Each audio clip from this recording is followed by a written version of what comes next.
And for those that don't know, I went to prison for embezzlement. I was the manager at a real estate firm here. I made the horrible decision to pay some of my bills with company money, and then that turned into like 2.5 years of doing that. And that's a whole nother story, but that's why I went to prison, was for embezzlement. Luckily, my aunt and uncle that I love so much, they paid my restitution for me, and that's how I was able to get the sentence reduced to 6 years. I am still in debt to them, of course, but other than that, like, my life is, I never imagined that it could be good again. I don't have my house, I don't have my cars. I mean, I do have my one car, but I lost all that stuff, and I don't care. I have peace of mind. You don't need all that stuff. I did not need all that stuff. The stuff that I had that I was trying so desperately to keep, it won't worth nothing when I was sitting in prison. I'd let it all go a million times over if I could undo all that. My biggest regret is the hurt that I caused to my family, to my coworkers that I really do love, and I still care about them. They still stayed in touch with me the whole time I was gone because they were just good people like that. They had no choice. They had to turn me in because they were going to lose their whole company if they didn't. It's just how the licensing process for real estate works.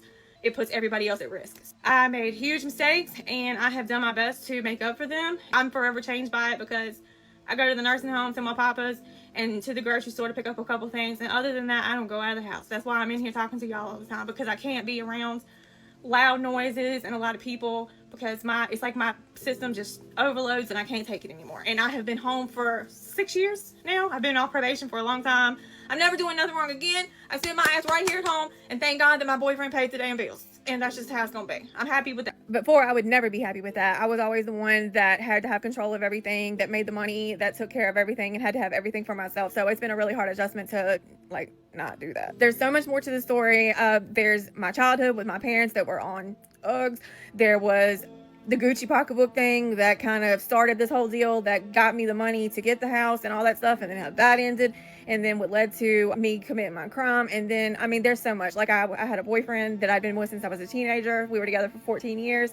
He had 3 freaking kids while I was locked up, and he had my dogs. And then as soon as I come home, I'm faced with, wow, my dogs really are like on their last leg. This is terrible. Then my mom passed away of a overdose when I had just got there to prison. I mean, it's a lot I haven't told y'all about, but I'll get there. I've actually made a lot of videos about it before that I haven't posted. I might look back and try to see if I can find those and post them, because there's a lot. Like, I've had so many people say you should write a book about your life, and it is insane. There's no one in this town like me, I can tell you that.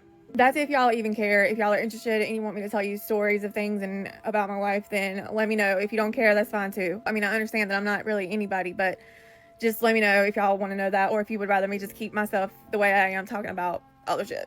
But if nobody's interested in it, then I'll just move on. There's so much more to the story about all the hard parts of it, the hurtful parts of it. Then there's the part about how my ex of 14 years, who I took care of forever, did everything for, and was always his ride or die, no matter how many times he cheated on me and did me wrong. Even though I did not expect him to stay with me, he did have my dogs, and I expected him to still, have my back and be my friend. We actually weren't together when I got locked up, but I mean, he was like my ride or die person, and I figured that he would always, have my back.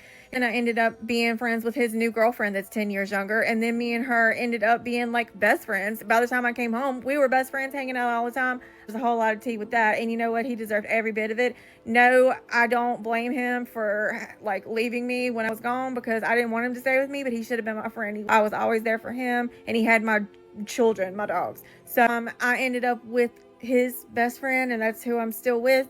And now his wife has left him, and he was not a good dude. So he really won't. But he did not have my back, and never heard one single word from him the whole time I was there, after taking care of that man for 14 years. So everything happened to him, he deserves it and more.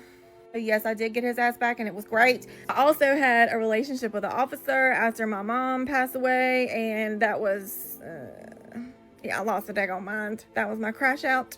I also struggled with depression for a very long time, and spent 10 years basically in the bed asleep, because that's all I could really do, was sleep all the time and drag myself to work, and then that's it, sleep. So there's a lot. My whole life before prison is totally different than it is now. Like, totally different. It doesn't even seem like it was like in my lifetime. Like, y'all would never even really recognize me. I also have tons of prison stories. I like to answer y'all's questions about things. I have a lot of funny things that I can tell you about it, and a lot of really bad things I can tell you about it. I'm an open book. There's also tons of other crazy stuff that I haven't even mentioned yet. To answer any questions about anything, and if y'all want to know stories about stuff, then just let me know. If you're not interested and just want me to go be talking about, main things that everybody knows about, that's fine too. I totally understand. Anyway, I hope y'all have a great day. I love y'all.